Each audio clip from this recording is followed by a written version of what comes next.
नमस्कार, मी अश्विनी. महाराष्ट्र टीव्ही 24 मध्ये आपले स्वागत आहे. महाराष्ट्रातील बातम्यांकडे वळण्याआधी एक नजर टाकूया हेडलाईन्सवर.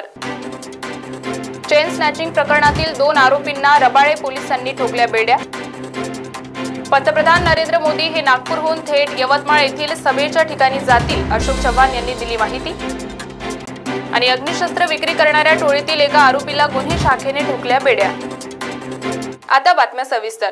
ऐरोली येथील सेक्टर 17 येथील चेन स्नॅचिंग प्रकरणामधील 2 सराईत गुन्हेगारांना रबाळे पोलिसांनी अटक केली आहे. रस्त्यावर एकट्या चाललेल्या महिलांच्या गळ्यातील चेन रिक्षाचा वापर करून खेचून पळून जायचे. रबाळे पोलिसांनी रिक्षाच्या मडगार्डवरील लाल पट्टा आणि तब्बल 80 सीसीटीव्ही कॅमेरे तपासून आरोपींना अटक केली आहे.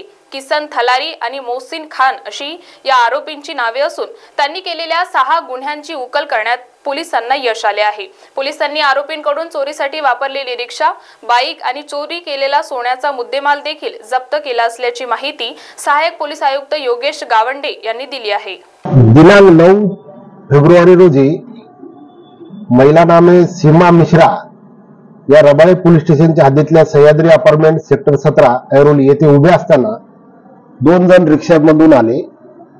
एक चालक होता आणि एक पॅसेंजर टाईप बसलेला. आणि पॅसेंजर टाईप बसलेल्याने त्यांना गणेश मंदिर कुठं आहे असं विचारलं. आणि त्या विचारतानाच तिच्या जी गळ्यातली 1 तोळ्याची सोन्याची चेन बळजबरीने हिसकावून घेतली आणि त्या रिक्षामध्ये दोघेही बसून दोघेही फरार झाले होते. त्यामुळे पोलीस स्टेशन रबाळेला तसा गुन्हा दाखल झाला आणि त्यामध्ये सिनियर पीआयच्या नेतृत्वाखाली PSI वनवे आणि त्यांच्या टीमने अगदी 2-4 दिवस रात्र मेहनत करून आजूबाजूचे घटनास्थळाचे, रोडचे सगळे सीसीटीव्ही तपासून आणि त्याचा व्यवस्थित कौशल्यपूर्ण तपास करून त्यामध्ये त्या रिक्षा त्यांच्या लक्षात आलं की रिक्षाच्या पाठीमागच्या साईडला डाव्या मडगाडवर एक लाल पट्टा दिसून आला होता.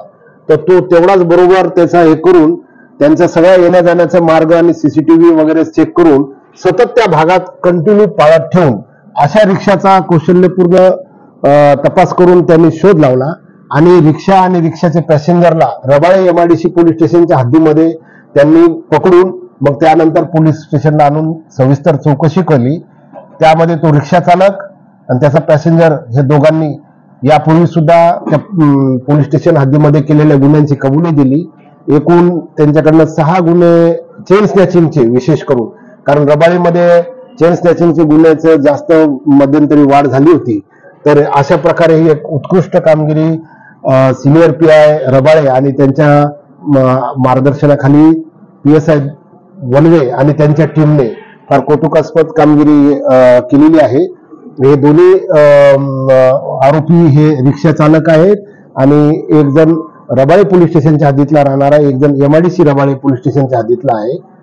आणि त्यांच्याकडे त्यांनी यापूर्वी सुद्धा काही गुन्हे केले आहेत काय, त्यांचे साथीदार कोण आहेत या बाबतीत सुद्धा आणि त्यांचा पूर्व रेकॉर्ड काय आहे याची आम्ही आता सविस्तर चौकशी करत आहोत. महाराष्ट्र राज्याचे माजी मुख्यमंत्री अशोक चव्हाण यांच्या समर्थकांनी आज त्यांची सदिच्छा भेट घेत भाजपमध्ये जाहीर प्रवेश केला आहे. यावेळी पंतप्रधान नरेंद्र मोदी हे नांदेड दौऱ्यावर येणार होते, पण माझ्या माहितीनुसार ते नागपूरवरून थेट यवतमाळ येथील सभेच्या ठिकाणी जाणार आहेत, अशी प्राथमिक माहिती, अशी प्रतिक्रिया माजी मुख्यमंत्री अशोक चव्हाण यांनी दिली आहे. माझ्या माहितीप्रमाणे ते नागपूरनंच थेट यवतमाळला येणार आहे अशी माहिती आज मला मिळाली आहे. कदाचित नांदेडचा प्रोग्राममध्ये बदल असावा असं मला समज आहे. जरांगे पाटलावर यासाठी चौकशी करण्याची सभागृहामध्ये कामकाज शासनासमोर विषय आले असतील, काय पार्श्वभूमीची मला कल्पना नाही. मध्य प्रदेश मधून महाराष्ट्र राज्यात अवैध अग्निशस्त्र विक्री करणाऱ्या आंतरराज्यीय टोळीतील सक्रिय सदस्याला ठाणे गुन्हे शाखेकडून अटक करण्यात आली आहे. या आरोपींकडून गावठी बनावटीचे 7 माउजर पिस्टल, 10 जिवंत काडतूस जप्त करण्यात आली आहेत. भिवंडी येथील मानकोली नाका या ठिकाणी आरोपी गुरुचरण छबिला सिंग जुनेजा हा अग्निशस्त्र विक्री करण्यासाठी येणार असल्याची माहिती गुन्हे शाखेला मिळाली होती. त्या माहितीवरून गुन्हे शाखेने ही कारवाई केली आहे.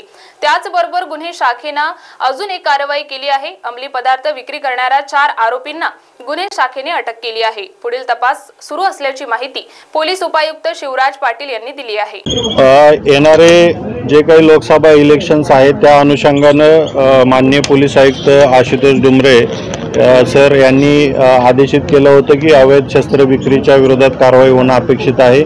त्या अनुषंगानं भिवंडी क्राईम ब्रँच युनिट 2चे सिनियर PI सचिन गायकवाड आणि त्यांची पूर्ण टीम, त्याच्यामध्ये API धनराज केदार, PSI राजेंद्र चौधरी आणि पूर्ण टीम यांना एक माहिती मिळाली होती की अवैध शस्त्र विक्री करण्यासाठी एक आरोपी आपल्या हद्दीमध्ये येत आहे। त्या अनुषंगाने एक ट्रॅप आयोजित केलेला होता मानकोली या ठिकाणी भिवंडीच्या शेजारी। त्या ट्रॅपमध्ये आपल्याला एक आरोपी अरेस्ट केला आपण, गुरुचरण छबील सिंग जुनेजा। हा राहणार मूळचा पाचोरी बुरानपूर डिस्ट्रिक्ट मध्य प्रदेशमधला आहे आणि त्याच्याबरोबर आपल्याला 7 पिस्टल आपल्याला हँडमेड जे आहेत ते आपण हस्तगत केलेले आहेत आणि 10 राऊंड्स जिवंत राऊंड्स आपण त्याच्यामध्ये हस्तगत केलेले आहेत। याच्यामध्ये जो आरोपी आहे हा मूळचा बुरानपूरचा आहे राहणारा आणि या ठिकाणी विक्रीसाठी आलेला आहे। तर याच्यामध्ये आणखीनही तपास चालू आहे की हे बनवले गेलेले आहेत कुठं वेपन्स आणि या ठिकाणी विक्री कोणाला करण्यासाठी आलेला होता। तर यामागेही आपण बघितलं असेल जो शस्त्रसाठा पकडला त्यामध्ये आपल्याला बुरानपूर डिस्ट्रिक्टमधूनच त्या ठिकाणी सप्लाय झालेला होता। याच्यामध्ये निश्चित स्वरूपात आणखीनही आरोपी निष्पन्न होण्याची शक्यता आहे, तर तो तपास चालू आहे। अतिशय उत्कृष्ट अशी कामगिरी युनिट 2 भिवंडी क्राईम ब्रँच यांनी केलेली आहे आणि यामध्ये पुढचा तपास चालू आहे। आणखीनही आरोपी अरेस्ट होण्याची शक्यता आहे, त्या अनुषंगाने आपल्याला कळवण्यात येईल। बातम्यांमध्ये वेळ झाली आहे छोट्याशा विश्रांतीची। बघत रहा Maharashtra TV 24। Central provincial school end junior college शिक्षा पाए अब संस्कार के साथ day boarding end residential school facilities, library, laboratories, computer room, digital classrooms, music, vocal and instrumental, dance, classical and western, sports, indoor and outdoor. Central Provincial School and Junior College, 38 Vedahari, Outer Ring Road, Post Besa, Nagpur. Our branches at Rameshwari and Vedahari. Contact number 7276066999 and 7276055999. Central Provincial School and Junior College. इस खबर के प्रायोजक है Shivshankar Ayurvedic clinic. अनुभवी doctor से सज्ज, सभी प्रकार के आयुर्वेदिक दवाइयाँ मिलने का एकमात्र स्थान। इनका पता Shivshankar Ayurvedic clinic, doctor Mangala Ketkar hospital के सामने, महाजन मार्केट के पास, टेम्पल बाजार रोड, सीताबर्डी, नागपुर।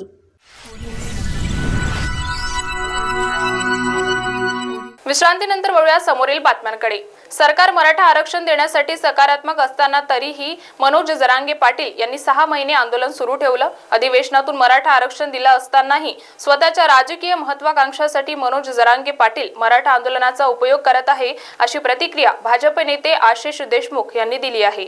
हो, भाजप नेत्यांनी जरांगे पाटलावर अनेक आरोप केले आहेत, त्यांची राजकीय महत्त्वाकांक्षा जी आहे ती जागृत झाल्याचं बोलले जाते। ज्या पद्धतीने सातत्याने 6 महिने मनोज जरांगांनी मुद्दामून आंदोलन चालू ठेवलं, सकारात्मक दृष्ट्या सरकार मराठा समाजाला आरक्षण देण्यासाठी प्रयत्न करत आहे, सकारात्मक पावलं टाकत आहे, अधिवेशनाच्या माध्यमातून मराठा आरक्षण दिलेलं आहे, असं असतानाही स्वतःच्या राजकीय महत्त्वाकांक्षा पूर्ण करण्याकरता मनोज जरांगे मराठा समाजाच्या आंदोलनाचा उपयोग करत आहेत।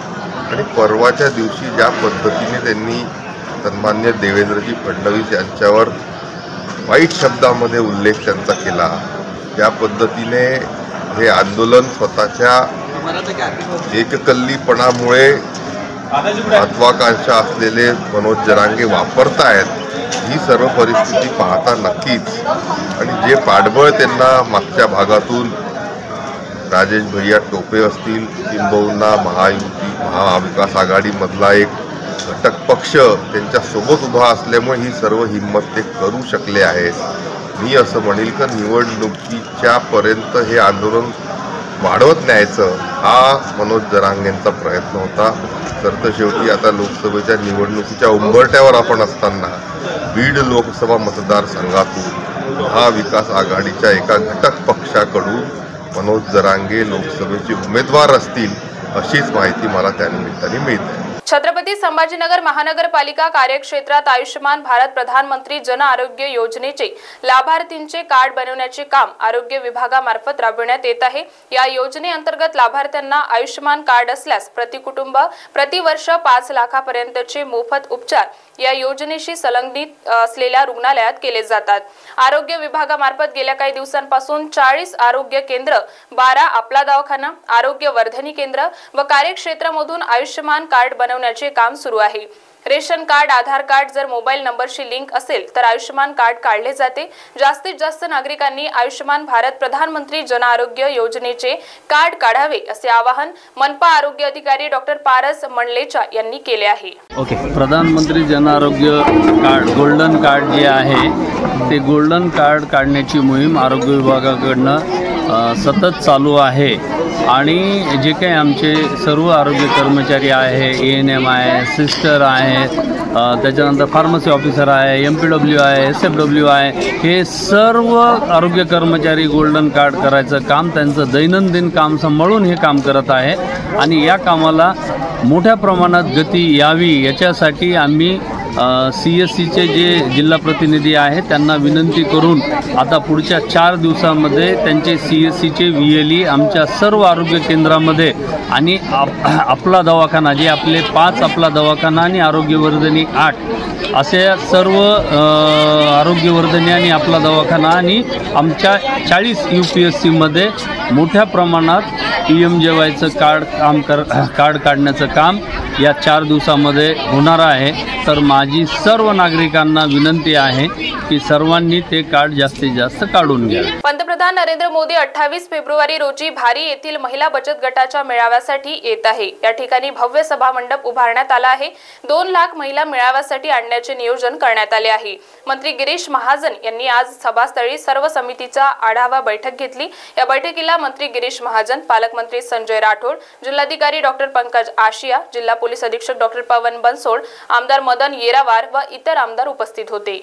महिला सक्षमीकरणाच्या दृष्टीने माननीय पंतप्रधान यांचा दृष्टिकोन आपल्याला माहीत आहे, अतिशय वेगळा आहे। महिलाचं सक्षमीकरण झालं पाहिजे, ते आपल्या पायावर उभ्या राहिल्या पाहिजे आणि त्या दृष्टीने बचत गट असतील, उमेद असतील, याच्या महिलांचा मोठा मेळावा, मोठा म्हणजे महाराष्ट्रामध्ये आतापर्यंत एवढा मोठा मेळावा झालेला नसेल, एवढा मोठ्या प्रमाणामध्ये संख्येमध्ये आमच्या भगिनी या ठिकाणी येणार आहेत।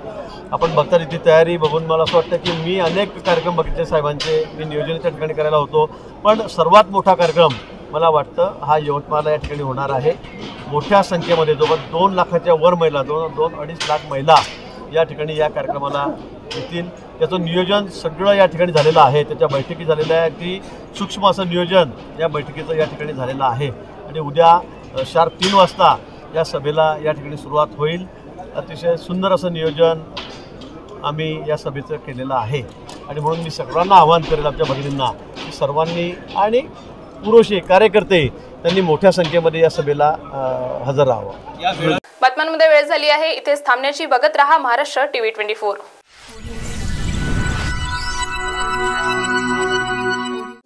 Integrity super specialist hospital and research institute of Nagpur अब नागपुर में अत्याधुनिक सुविधाओं के साथ ICU, modular operation theatre, maternity surgery and laparoscopy surgery, orthopaedic and joint replacement, dialysis unit, pathology and pharmacy. Our address Vinoba Nagar, Kharbi ring road, Nagpur.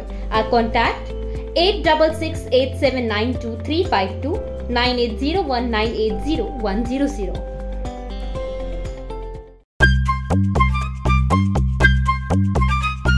सबसे अलग दिखेगी आपकी पसंद कृष्णा मेंस। इंडियन हो या इंडो वेस्टर्न स्टाइल में अलग Krishna men's. Coat suit, sherwani, Indo western, kurta pyjama and shirt pant की wide range. Krishna men's ethnic wear, Nanga Putla चौक, गांधी बाग, नागपुर।